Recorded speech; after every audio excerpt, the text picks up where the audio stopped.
Park was drinking his third cup of coffee when he saw something that made him drop the cup. The hot liquid spilled across his desk, but he did not care. His eyes were locked on his computer screen. The numbers did not make sense. Something very large was entering Earth's solar system, and it was not a rock or a comet. It was moving with purpose. Worked at the Korean Astronomy and Space Science Institute. He had spent 15 years looking at the stars, hopping to find something interesting. Now, at 34 years old, he had found something that would change everything. His hands were shaking as he picked up his phone and called his supervisor. "Sir, you need to come here right now," he said. "I think we have a problem." Within hours, the whole world knew. Governments tried to keep it secret, but secrets do not last long in the modern age. Someone leaked the information online. By morning, every news channel was talking about the same thing. An alien ship was approaching Earth. The ship was massive. It was bigger than any city on Earth. It blocked out the stars as it moved into orbit around the planet. People looked up at the night sky and saw a dark shadow where the moon should have been. Commander stood on the bridge of his vessel and looked down at the blue planet below. He had conquered 17 worlds for the Empire. This would be his 18th. It would be easy. It was always easy. His second officer brought him the scan results, read them with growing amusement. The creatures on this planet were still using fossil fuels. They had primitive nuclear weapons. They had not even colonized their own moon yet. Their planet was divided into hundreds of small territories that constantly fought each other. "Primitives," said with a cold laugh. "They are not even worth our attention." "Should we begin the standard integration process, Commander?" his officer asked. "Yes, but first, let them see what they face. Let them understand that resistance is pointless." The ship broadcast a message to every device on Earth. Every television, every radio, every phone displayed the same thing. A face appeared on the screens. It was not human. The skin was pale gray. The eyes were large and black. The voice was cold and without emotion. "People of Earth, you have been claimed by the Empire. You will submit to integration. Your leaders will surrender control of your planet within 72 hours. Those who cooperate will be treated well. Those who resist will be removed. This is not a negotiation. This is a notification." The message ended. Panic began. Lee Sara was in New York when the message came. She was a diplomat from South Korea, serving as the current president of the United Nations Security Council. She had spent her career solving problems between nations. Now she faced a problem that made all previous conflicts seem small. The emergency meeting was chaos. Representatives from every major nation shouted at each other. Some wanted to fight. Some wanted to surrender. Some wanted to hide and hope the aliens would go away. Nobody agreed on anything. Sara stood up and spoke loudly enough to silence the room. "We need to respond with one voice. If we are divided, we are weak. Whatever we decide, we must decide together." "And what should we decide?" the American representative asked. "Fight them with what? Sticks and stones." "We should talk to them first," Sara said. "We need to understand what we are dealing with." They agreed to a meeting. Sara suspected they did this because they were amused, not because they respected humanity. She was right.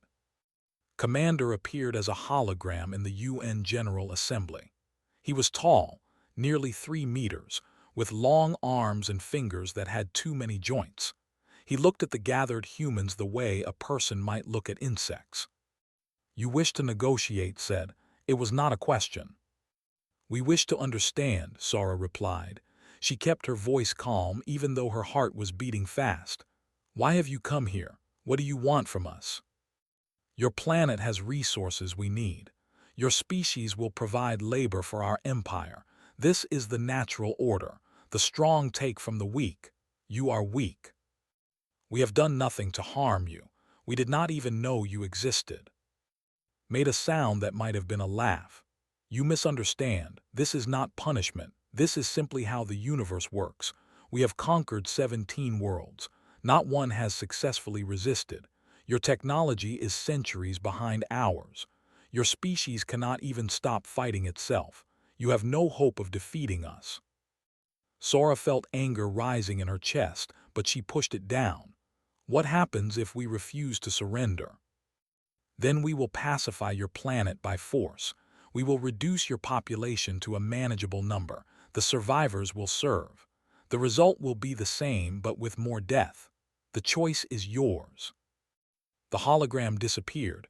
The room was silent.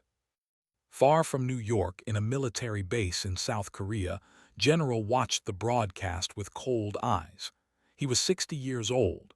He had served his country for 40 years. He had seen wars and conflicts that the young could not imagine, and he had learned one important lesson in all that time: never surrender without a fight. He picked up his phone and made a call. "Get me Minu. Tell him his retirement is over." On the other side of the world, Astronomer Park was still at his desk. He had not slept in 2 days. He was not looking at the alien ship anymore. He was looking at the data the ship was broadcasting. Most of it was encrypted, but some of it was not. The aliens did not bother to hide everything. Why would they? The primitives could not understand their technology anyway. But was smart. He noticed patterns in the data. He noticed something important. The aliens were not just arrogant. They were careless. They assumed that nothing on Earth could threaten them. He wrote down his findings and sent them to the government. He did not know if anyone would listen. But he knew one thing for certain. The aliens had made a mistake. They had underestimated humanity. And that would cost them. 72 hours remained on the clock. In cities around the world, people were scared. But fear was not the only thing they felt. Beneath the fear, something else was growing, something old and powerful, something that had kept humanity alive through ice ages and plagues and wars. It was the refusal to give up. The countdown had begun. The 72 hours passed like a fever dream. Nobody slept. Nobody could. The alien ship hung in the sky like a dark promise, visible from every corner of the earth. People gathered in the streets, in churches, in temples, in mosques. They held hands and prayed to gods they hoped were listening. Lisara spent every hour trying to find a peaceful solution. She sent message after message to the ship. She offered trade deals, treaties, alliances. She offered everything humanity had. They did not respond to most of her messages. When they did respond, it was always the same answer: surrender or be. There is no third option. Sora was tired. Her eyes were red from lack of sleep. Her hands trembled from too much coffee and too little food. But she did not give up. She could not. Too many lives depended on her. On the final day, Commander agreed to one last meeting. Sora suspected he wanted to enjoy her desperation. She was probably right, but she went anyway. What choice did she have? His hologram appeared in the empty General Assembly Hall. Most of the diplomats had gone home to be with their families. Only Sora and a few others remained. "Your time is almost over," said. "Have you come to surrender?" "I have come to ask you one question," Sora replied. "What have we done to deserve this?"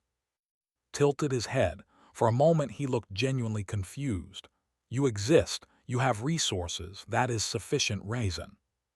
We are living beings. We have thoughts, feelings, families. We have art and music and love. Does none of that matter to you? Every species believes it is special. Every species is wrong. You are not unique. You are simply the next world to fall. Do not make this harder than it needs to be." Sora felt something break inside her. Not her spirit, but her hope for peace. She had spent her whole life believing that problems could be solved with words. Now she understood that some enemies did not want solutions. They wanted submission. "We will not surrender," she said quietly. Showed no emotion. "Then you will die. The pacification begins at dawn." The hologram vanished. Sora stood alone in the empty hall. She did not cry. There was no time for tears. She had work to do. While diplomats talked, Soldiers prepared. Minyu arrived at a secret military base hidden in the mountains of South Korea. He was 45 years old with gray hair and scars on his hands from 20 years of Special Forces operations. He had retired 2 years ago, tired of war and violence. Now war had found him again. General met him at the entrance. The two men had known each other for decades. They shook hands without smiling. "Bad situation," Minyu said. "The worst," agreed, "but we have something, come with me." Deep inside the mountain, scientists were studying a crashed object. 3 days earlier, they had sent a probe to scan Earth's surface. The Korean Air Force had shot it down over the Pacific Ocean. The wreckage had been recovered in secret. Was the lead scientist on the project. She was 38, with short hair and intense eyes. She had spent her career studying biology, never imagining that one day she would study alien life. Now she had alien technology on her table, and she was learning its secrets. "They are biologically advanced," she explained to Minyu, "and their bodies are stronger than ours. They live longer, they heal faster, but their minds are different from ours." She showed them a display with strange patterns moving across it. "They communicate through a biological network. Every soldier is connected to others nearby. They share thoughts and information instantly. It makes them coordinated and efficient." "That sounds like a strength, not a weakness," Minyu said. "It is both," smiled slightly. "They depend on this network. When connected, they are powerful. When the connection is broken, they become confused, disoriented, weak." Leaned forward. "Can we break their connection?" "Maybe. I need more time to study this. But there is something else. Something important." Pulled up another display. This probe contained data about how to classify species. They give every species a threat rating. "What is our rating?" Minyu asked. Laughed bitterly. "The lowest possible. We are classified as pre-spacefaring primitives. According to them, we pose no threat. We are expected to surrender within the first contact." The room was silent for a moment, then began to laugh. It was not a happy laugh, but it was genuine. "They think we are harmless," he said. "They think we will give up without a fight. They have no idea what we are capable of." Minyu nodded slowly. "They have never faced humanity before." Across the world, similar scenes were happening. In secret bunkers and hidden laboratories, scientists and soldiers were working together. Old enemies were becoming allies. Countries that had pointed missiles at each other were now sharing information freely. The threat from above was bigger than any conflict on the ground. In a small apartment in Seoul, a teenager named was doing what she did best. She was hacking. Was 17 years old, small and thin with glasses and messy hair. She had been breaking into computer systems since she was 12. The government had arrested her twice and hired her once. Now she was working with a group of hackers from around the world, all focused on the same goal. The alien ship was broadcasting signals constantly. Most of it was encrypted but did not care about the content. She cared about the structure. Every system had patterns. Every pattern could be exploited. At 3 in the morning, she found something. A weakness in the communication network. A small crack in their perfect system. She sent her findings to the resistance network that was forming in secret. She did not know who would receive it. She did not care. She only knew that she would not let the aliens win without a fight. Dawn approached. In the east, the sky began to turn pink and orange. It should have been beautiful. Instead, it felt like a warning.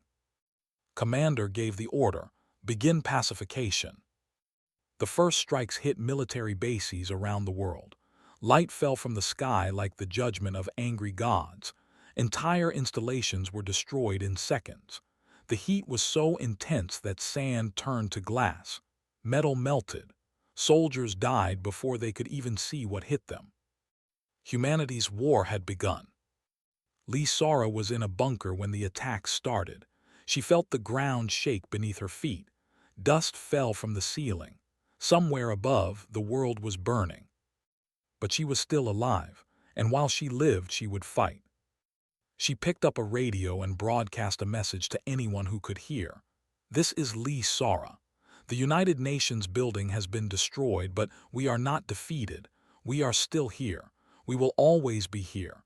Do not surrender. Do not give up hope. Fight back with everything you have." Her voice traveled around the world. People heard it in bunkers and basements, in forests and mountains. They heard her words and felt something stir in their hearts. The aliens wanted a quick victory. They would not get one. The first week of the war was a disaster. The struck without mercy. They targeted military bases, power plants, communication towers. They moved with terrible efficiency, destroying anything that could be used against them.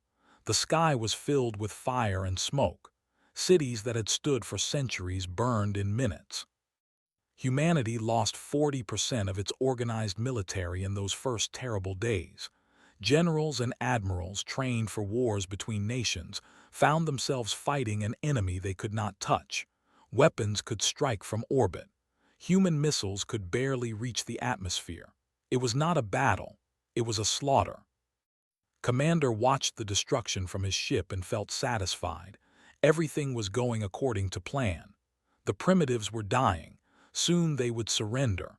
It was the same story that had played out on 17 worlds before. Nothing new. But something strange happened on the 8th day. The humans did not surrender. Waited for the white flags. He waited for the messages begging for peace. They did not come. Instead, something unexpected happened. The primitives started fighting back. Minyu led the first successful resistance operation. His team was small, just 20 soldiers armed with rifles and explosives. Nothing that should threaten the mighty empire. But Minyu had spent his life learning how to fight enemies with greater power. He knew that strength was not everything. A ground patrol was moving through a destroyed city, searching for survivors to capture. The soldiers were tall and confident. Their armor glowed with energy. Their weapons could kill from 100 meters away. They did not expect trouble. Minyu hit them from 3 directions at once. The first explosion destroyed the road beneath them. The second took out their communication device. The third was a distraction while his soldiers attacked from behind with captured weapons. When the smoke cleared, 5 soldiers were dead. It was a tiny victory, insignificant compared to the millions of humans who had died, but it was a victory, and news of it spread like fire. All around the world, similar attacks began. In the mountains of Afghanistan, farmers who had spent decades fighting invaders turned their skills against new enemies. In the jungles of Vietnam, old veterans taught young soldiers the art of ambush. In the forests of Finland, hunters became warriors. Humanity was doing what it had always done, surviving. They could not understand what was happening. Their commanders sent confused reports too. The primitives were not behaving correctly. They were supposed to surrender after their military was destroyed. Instead, they were becoming more aggressive. Every time they killed a human leader, 3 more appeared. It made no sense. Worked day and night in her underground laboratory. She barely slept, barely ate. The alien probe had given her a gift, and she was determined to use it. The neural network was complex, but she was beginning to understand it. The aliens shared thoughts through biological signals, similar to the way nerves communicated in a human body. If she could create the right interference, she could disrupt those signals. "I think I have something," she told Minyu during one of his rare visits to the base. "I can build a device that will scramble their communication. When activated, the in range will lose their connection to each other. They will be alone in their own heads for the first time in their lives." "What will that do to them?" Looked troubled. "I do not know exactly. Their species has never experienced true individuality. It might confuse them, it might scare them, it might make them angry, but it will definitely make them weaker." Minyu nodded. "Build it. Build as many as you can." While scientists worked on technology and her hackers worked on information, they had found a way into the communication network. They could not read the messages, but they could study the patterns. They learned when the aliens communicated, how often, and from where. This information was sent to resistance fighters worldwide. More importantly, discovered something that changed how humanity understood its enemy. Deep in the data, she found their historical records. They had conquered hundreds of worlds over 10,000 years, and in all that time they had never lost a war. Not once. Every species they encountered had surrendered or been destroyed. There were no exceptions. They had no protocols for defeat, because they had never conceived of it. Stared at her screen for a long time. Then she smiled. The aliens had a weakness after all. Not a technological weakness, but a psychological one. They had never learned how to lose. They did not know how to adapt when things went wrong, and things were about to go very wrong for them. Lisara emerged as the voice of human resistance. The aliens had destroyed her office, killed her colleagues, and forced her to hide in basements and caves. But they could not silence her. She broadcast messages from wherever she could, using any technology available. Her words reached billions of people. They called us primitive, she said in one famous broadcast. They said we were too divided to fight, but look at us now. Enemies who fought for centuries are standing together. Nations that built walls between each other are tearing them down. We are not primitive. We are humanity, and humanity does not give up. Her speeches were translated into every language. They were played in resistance camps and hidden shelters. They gave people hope when hope seemed foolish. 1 month into the war, received a disturbing report. His casualties were mounting, not dramatically, but steadily. He was losing soldiers every day to attacks that came from nowhere and disappeared before his forces could respond. The primitives were learning how to fight his troops. They were adapting. This had never happened before. For the first time in his long career, Commander felt something uncomfortable. It was not quite fear.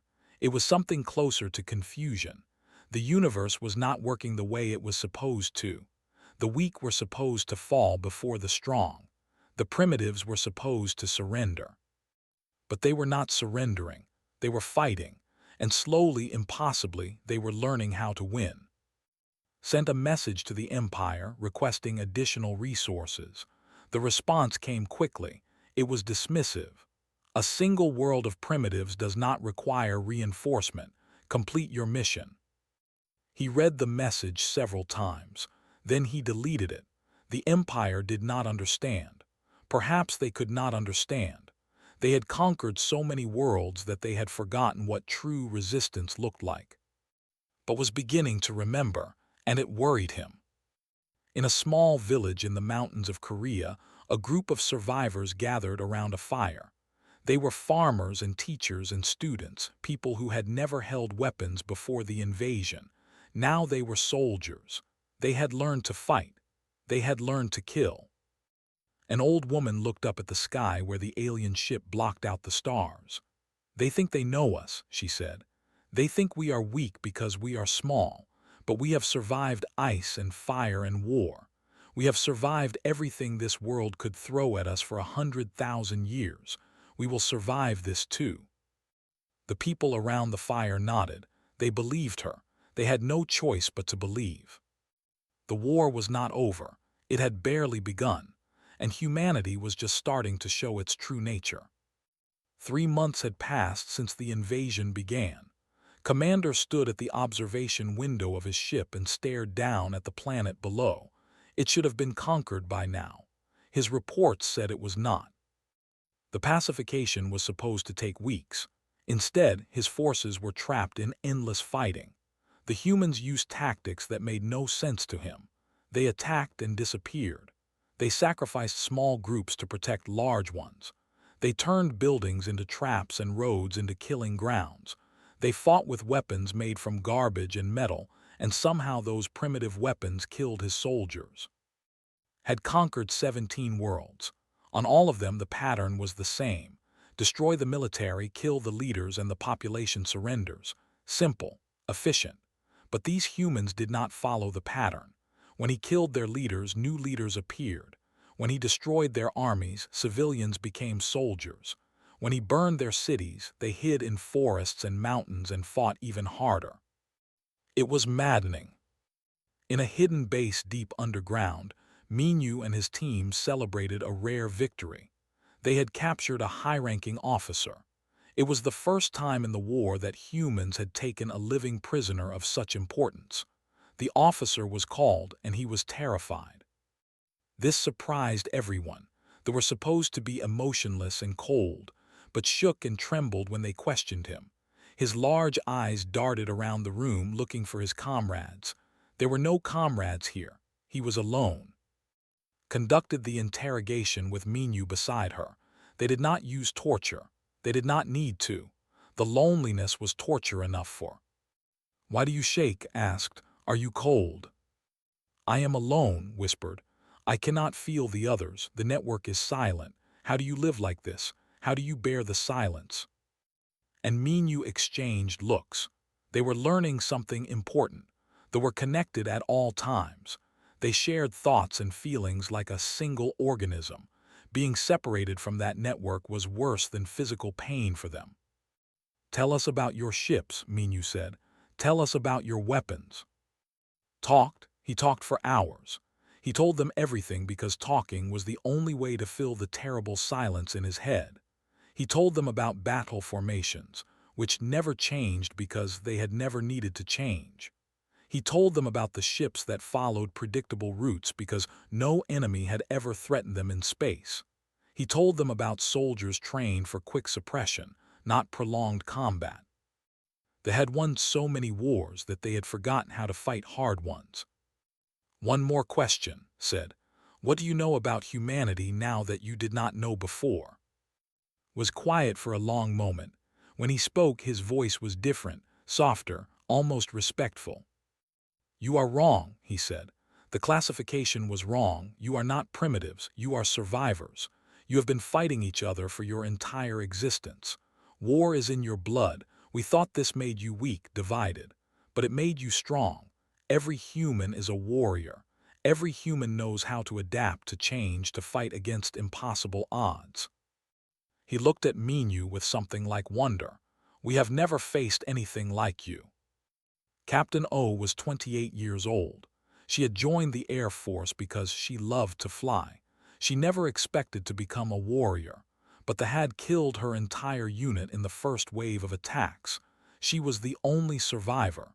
She had sworn that day to make them pay. Now she commanded a squadron of modified aircraft. Human engineers had studied crashed ships and learned their secrets. They had taken alien technology and combined it with human machines. The result was something new, something dangerous, something they did not expect. Led the first air assault against a ground base. Her planes screamed through the sky at speeds that human aircraft had never reached before. They carried weapons that mixed alien energy with human explosives. The defenses, designed for primitive attacks, could not respond fast enough. The base burned, watched the flames from above, and allowed herself a small smile. It was a beginning. Had not slept in 3 days.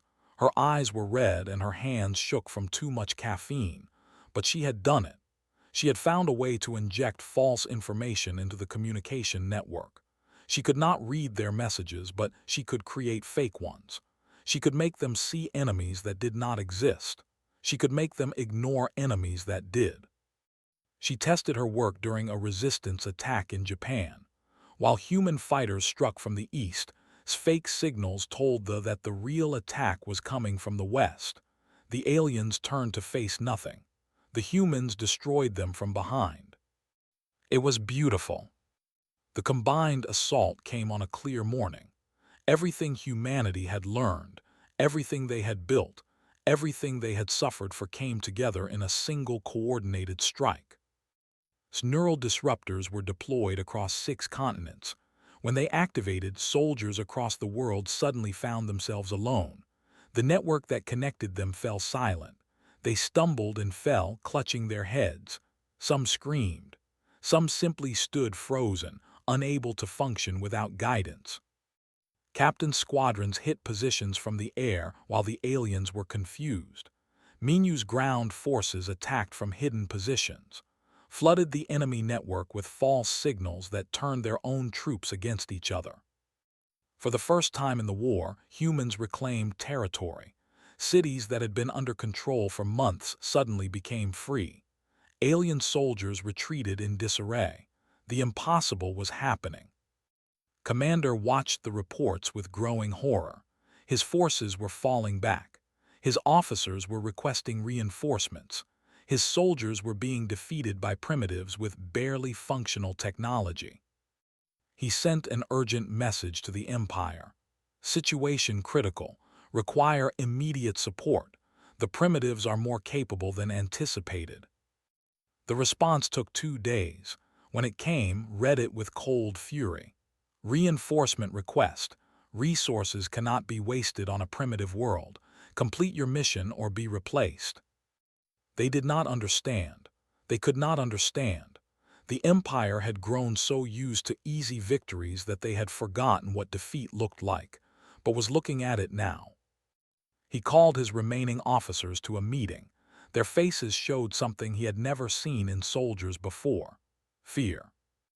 These creatures are not what we thought, said. They are not weak. They are not divided. They are the most dangerous species we have ever encountered. Dangerous? One officer scoffed. They are primitives. We have superior technology, superior numbers, superior everything. And yet we are losing, replied quietly. Do you understand why? It is because they fight like they have nothing to lose, because they do not surrender even when surrender is logical, because every time we push them down, they get up again. They are not primitives, they are predators, and we have woken them up. The officer had no response to that. On the ground below, Lee Sora stood in a reclaimed city. Around her, people were crying with joy.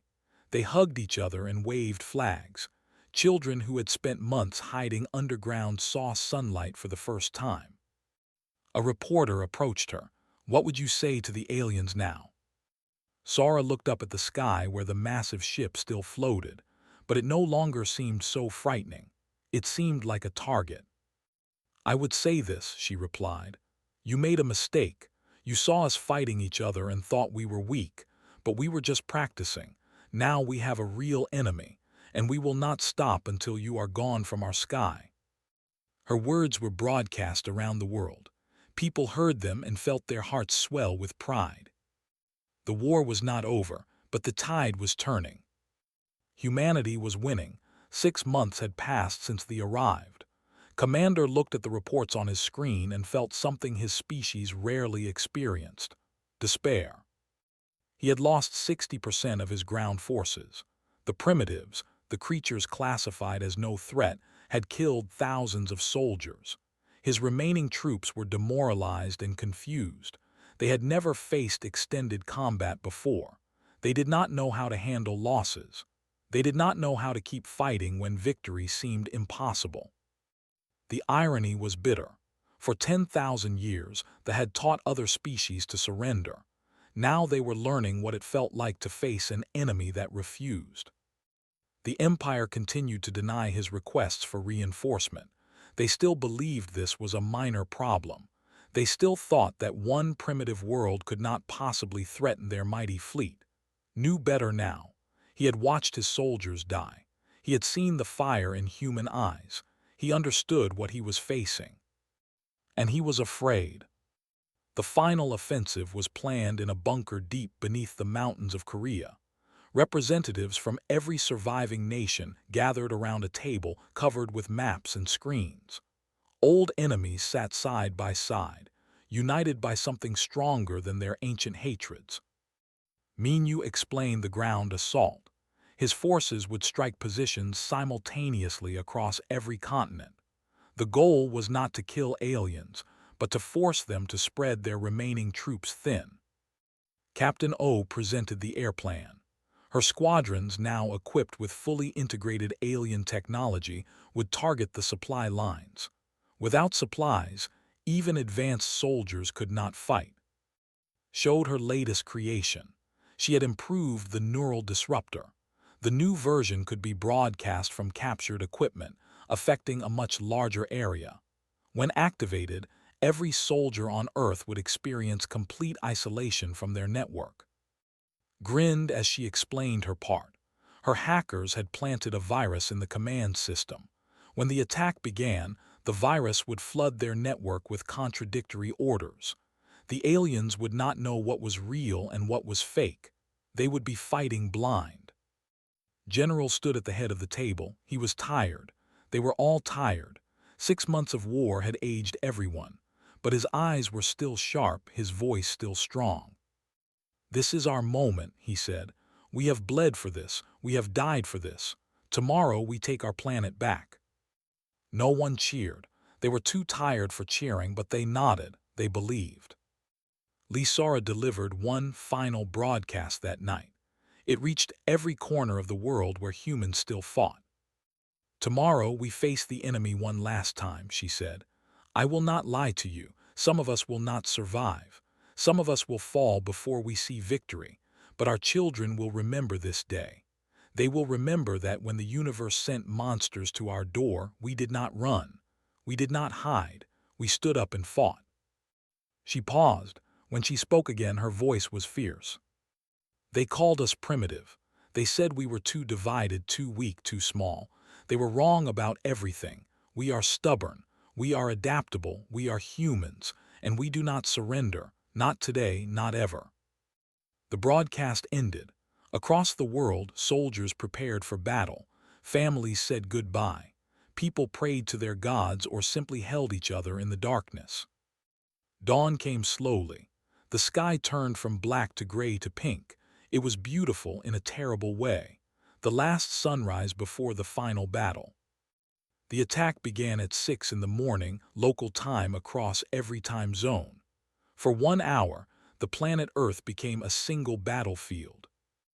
Activated her neural disruptors. The effect was immediate and devastating. Soldiers across the world collapsed or stood frozen as their network went silent. For the first time in their lives, they were truly alone. Launched her virus. The command network exploded with false orders. Attack here, retreat there. Enemies approaching from the north. Allies approaching from the south. The aliens could not tell what was real anymore. Captain led her squadrons against the supply bases. Her planes screamed through the sky, leaving trails of fire behind them. Base after base exploded. The aliens had no supplies, no coordination, no hope. Minyu commanded the ground forces personally. He was on the front lines with his soldiers as he had always been. They swept through positions like a wave of vengeance. The aliens fought back, but they were confused and scared. They had never experienced true defeat before. They did not know how to handle it. By noon, they were in full retreat. By evening, they were fleeing toward the sky. Commander made a decision that would haunt him forever. He ordered the evacuation. His surviving forces abandoned their positions and rushed to transport ships. They left equipment behind. They left wounded behind. They ran. As the last ship rose into orbit, broadcast a final message. It was not directed at humanity. It was directed at the Empire. "Do not return to this world," he said. "Do not engage these creatures. They are not primitives. They are something far more dangerous." His second officer approached him. "What are they, Commander? If they are not primitives, what are they?" Looked down at the blue planet that had cost him everything. His voice was quiet when he answered.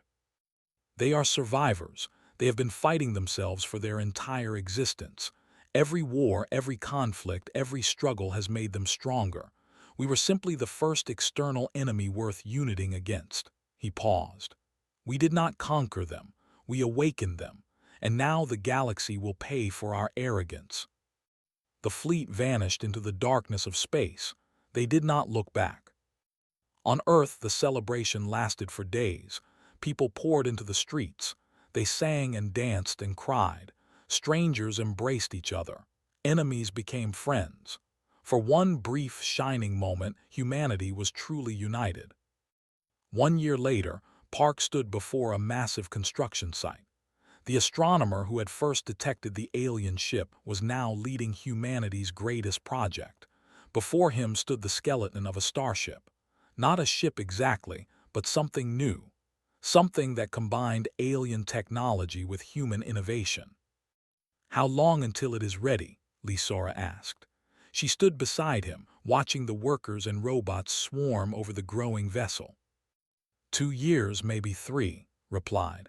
It will be the first human ship capable of traveling between stars. Sora nodded slowly, and then what? Looked at her. There was something in his eyes that had not been there before the invasion, something hard and determined. Then we find the Empire, and we show them what a real threat looks like. Sora smiled. It was not a warm smile, it was the smile of a predator. The newly formed Earth United Council met for the first time that same week. Representatives from every nation sat together in a great hall built from the wreckage of the old United Nations building. They were there to discuss the future. Lisara stood before them. She was older now, with gray in her hair and lines on her face, but her voice was as strong as ever. "We have won our first war," she said, "but it will not be our last. Though we're the first, but they will not be the only species to see us as prey. We have 2 choices. We can wait for the next invasion and hope we survive again, or we can take the fight to them. We can show the galaxy that humanity is not a victim. We are a force to be feared." She looked around the room. Every face was watching her. "They came to conquer us," she continued. "They taught us instead. They taught us that we were never as weak as we believed. They taught us to stop fighting each other and start fighting together. And now—" She paused. The hall was completely silent. "Now we are going to teach them. We are going to teach every species in this galaxy what happens when you underestimate humanity. We are not primitives. We are not prey. We are humans, and we are just getting started." The hall erupted in applause. It echoed off the walls and rose into the sky where the stars waited. Far above Earth, the first pieces of humanity's starship gleamed in the sunlight. It was small compared to the vessels. It was primitive by galactic standards, but it was a beginning. And humanity had always been good at beginnings. The invasion that was supposed to end human civilization had instead launched it toward the stars. They had wanted to break humanity's spirit. Instead, they had forged it into something unbreakable. Commander had been right. The galaxy would pay for his species' arrogance. Humanity was coming. And this time, they would not be underestimated.